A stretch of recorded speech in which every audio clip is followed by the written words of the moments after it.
This video is sponsored by Squarespace.com. You ever wonder why you see people in cool fits like this, or this, or this, while you're stuck here looking like a failed NFT? Well, it might not be your fault. You might be colorblind. Here's a test. Can you see the message on screen?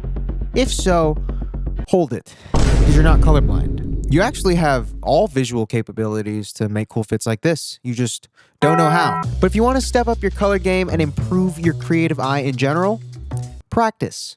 This skill takes a lot of trial and error, but most importantly, time. There aren't any shortcuts to chromatic mastery. But if you want shortcuts, you're in the right place. I'm on a trip right now, so I don't have my video set up, but honestly, the hotel I'm staying at is kind of sick, and it kind of inspired the entire premise of this video. So yeah, the Citizen M, if you want to give me free stays, you have $7 waters. So you have no excuse. Give me free stays. So the most important part of color in an outfit is often the most overlooked part. There are no ugly colors, but some colors are definitely harder to style than others, and also there are ugly colors. Neutral tones like green, orange, and brown are very natural and easy to use as the baseline for a fit. They're just easy to blindly throw on without thinking, as most of the time they'll go with whatever you have on. And a huge overlooked fact in this is your skin tone, as if you have a grayscale fit, this might be the only splash of color in your silhouette. And these neutral earth tones will be analogous with your skin, making the silhouette aesthetically pleasing and easy to pair with. Even here at the entrance of the hotel, where the hardwood floors have a nude finish to them, the black and white blocking of the furniture blends well with the splash of green on the plants. It's the same color palette as someone incorporating some forest green into their outfits. If the plants were red or purple, it wouldn't be as aesthetically pleasing. So think about your skin tone and how it might go with your pieces, as that may be the contributing factor as to why your fit seems off. I feel dark skin tones have beautiful contrast with lighter and ashier tones, while lighter skin tones have a good foundation for darker, bolder tones. Obviously, both can work with either or, but there are definitely pros to playing with contrast with your skin tone. But what if you like those vibrant primary colors? Well, no worries. As a person of color, I'm right there with you. I love pieces that stand out in loud colors like red, yellow, blue, or even pink. But some might find these hard to style into a cohesive fit. It's easy to paint a monochrome base and splash it with one color. But that's lame. And it gets boring. It gets boring really quick. A lot of magic can happen when you mix these loud colors in harmony. Like this area right here is a good example of how saturated primary colors can work together harmoniously. They all take up a generous amount of real estate in the room, but don't seem to be clashing at all. Now, why is that? Well, there's balance with the push and pull of each color. For every piece of yellow, there's a contrasting blue. For every piece of red, there's a contrasting green. And to blend everything together, there are plenty of analogous colors to fill in the blanks. Now, unlike the maximally decorated lobby here, you only have so many pieces in your fit to create balance with. But here you don't have to overthink too much. I actually think simplicity goes a long way in terms of color pairing.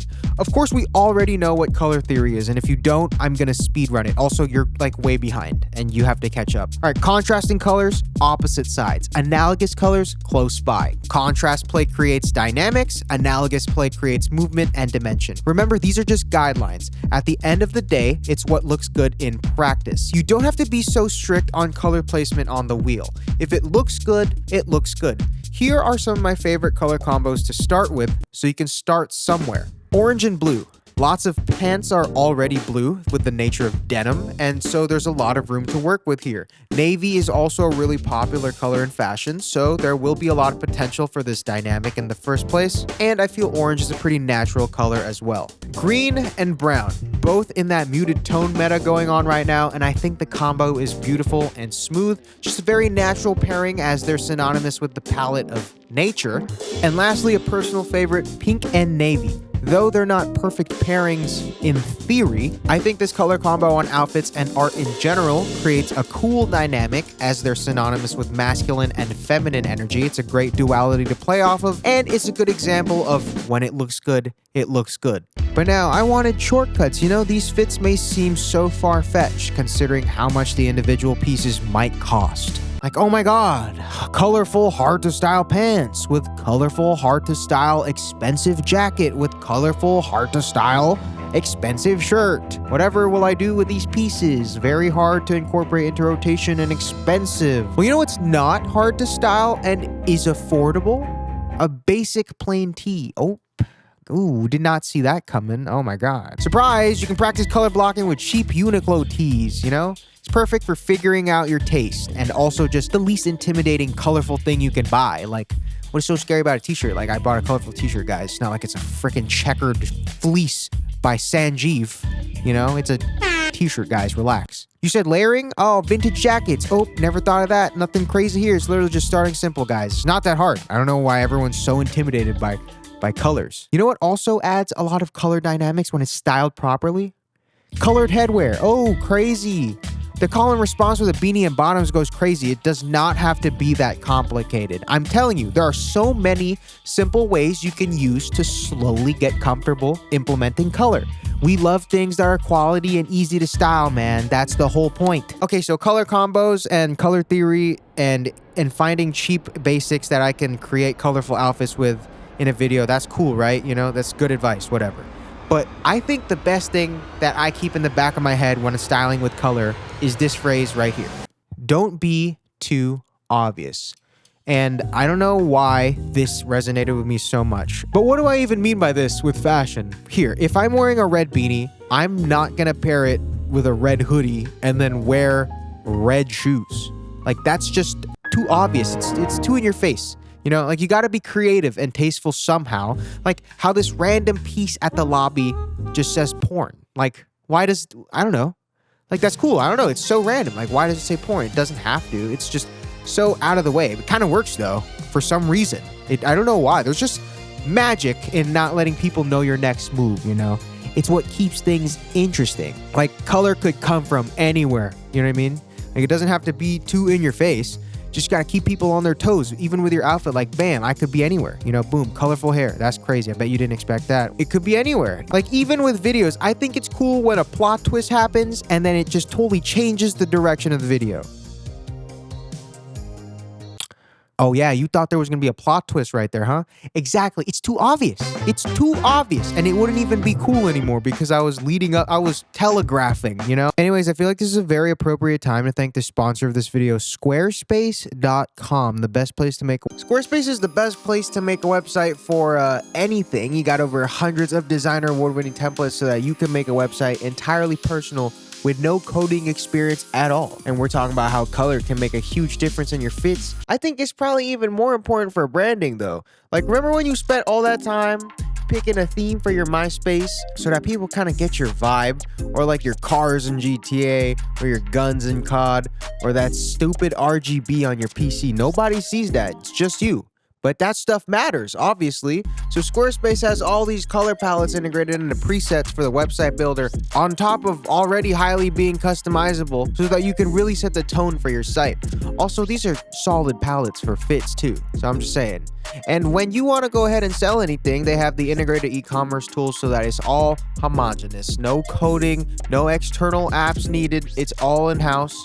It's really that easy though. So go to squarespace.com/frugalaesthetic, or you can click the link in the description. If you're too lazy to type, you can get a free trial of the website builder. And after you decide to make your website live, you'll get 10% off your first order. So go to squarespace.com/frugalaesthetic now and secure your bag. Green is the greatest color palette of all time. Now back to keeping y'all on your toes, right? See, you didn't expect the ad read right there, but you gotta admit, it was probably the best and coolest way to do it because it was out of nowhere and it wasn't so obvious. But it's the same idea with fits. Like, it may be a contrasting accessory or a sock or a layering piece. This is where the magic comes from, in my opinion. Like, theory creates good guidelines and then you kind of have to find a way to be artistic with it. Like, that's up to you. It's like painting or music. You know, we don't want to see a rainbow. As cool as that might be, we don't want to see a rainbow painted on a canvas 300 times. And we also don't want to listen to like J. Cole, you know? So like, make good music, make good art, make good outfits. And you can do that by being subversive to what people might expect. People want to see something new. But also, obviously, this can work against you in moments like this, and this, and this, and this. And J. Cole, this, and this, and in this, and this, and this, and this, and this, and this, and this, this, and this, you know? But that's where trial and error comes in. There's a whole lot of error, not a lot of trial, because people are too scared, all right? I told you, there's no shortcuts. You really got to put these clothes on. There's a reason it's called trial and error and not just and. Because to get an error, you got to try, but people don't want to try, and that's it, all right? So if you enjoyed it, follow me. Wait, what do I want to plug right now? God damn. Follow everything. It's all in the description. Plus the brand's coming soon. I have too much to plug. Bye.